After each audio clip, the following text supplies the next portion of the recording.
So the first thing we're going to cover is defending strikes while we're on our feet. So this isn't a boxing tutorial. We don't want to be in a sparring match. Instead, I'm going to look to close the distance as quickly and safely as possible. Most important to me is to not take a lot of abuse as I close the distance to control him. If I just sit and throw hands back with him, then I have no control. He's able to move, able to run, able to do whatever he wants to do. I got to minimize that as quickly and safely as possible.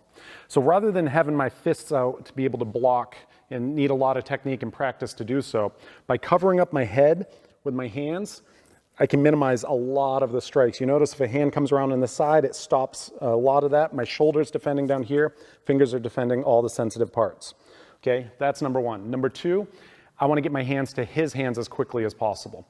So it's going to work like laser beams. I'm not reaching out, I'm not being slow with this. As I'm here and he throws a punch, I grab and then I run right to the other hand, like so. Now I can close the distance.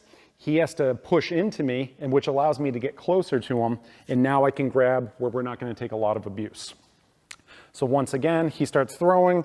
I'm in this position. I can defend a lot of what's going on, and then I'm going to grab, and like a laser beam, I go right to this, and I start moving him. If we hit a tree, if we hit a wall, it's going to minimize his mobility, and I can close the distance here. So if we kind of turn as he's throwing these hands, you know, and that's what I'm looking to do, is get into a position here, and now we have no more mobility. And that's how we're going to defend against striking assailant.